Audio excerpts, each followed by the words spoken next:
তোমার এই ঠোঁট আমার দেখলেই কেমন লাগে, ভেতর থেকে একটা কিরকম হয়। রাহুল, চুপ চুপ, বউ শেখা যায়, দরজাটা আমাকে এবার খুলতে হবে, বুঝলি? রাহুল। আমি যাচ্ছি দরজা খুলতে। কি রে বাবা, কি করছে ভিতরে? রাহুল। আরে তুমি এত তাড়াতাড়ি চলে এলে? হ্যাঁ, তো আমি এখন চলে এসেছি, তাতে কি তোমার কোনো প্রবলেম হচ্ছে? না না, কোনো সমস্যা নেই তো, তুমি একটু তাড়াতাড়ি চলে এলে তো সেই কারণে বললাম।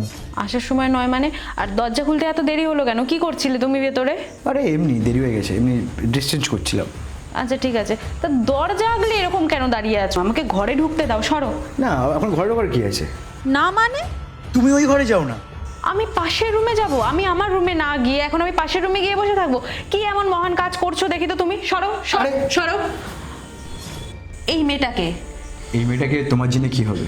মানে আমার ঘরে আমার বেডরুমে একটা অন্য মেয়েকে তুমি এনে রেখেছো, আমি তোমার ওয়াইফ হয়ে সেটা জানতে পারবো না? একদম পারো না। অসাধারণ! তোমার চরিত্রের এই বহার যদি আমি আগে জানতাম তাহলে তো আমি তোমাকে বিয়েই করতাম না। আর তোমার চরিত্র মানে? সেটা কি খুব ভালো নাকি? কি বলছো কি তুমি? দেখাচ্ছি তোমাকে, দাঁড়াও। দেখো দেখো, এটা কে ভিডিওতে? তোমার এই গায়ের গন্ধটা না আমার মানিয়ে রাখে, বুঝলে? আর তোমার এই ঠোঁট আমার দেখলেই কেমন লাগে, ভেতর থেকে একটা কিরকম হয়।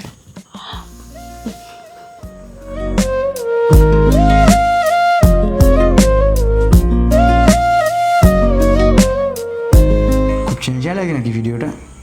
দাও ফোনটা। দেখো রাহুল, আমি একটা ভুল করে ফেলেছি, কিন্তু সেটা বলার সাহস আমার হয়নি।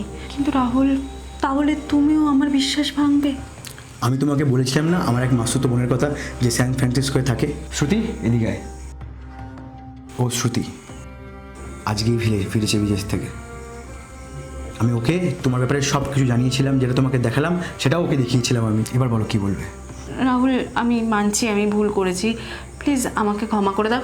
একবার অন্তত আমাকে বিশ্বাস করো। না গো, বিশ্বাস একবার ভাঙলে আর কখনো জোড়া লাগে না। কিন্তু আর একবার অন্তত বিশ্বাস করো। না, বিশ্বাস আর কখনো আসবে না তোমার ওপর। কিন্তু রাহুল প্লিজ একবার অন্তত বিশ্বাস করো। না না, আর কখনো সম্ভব না এটা।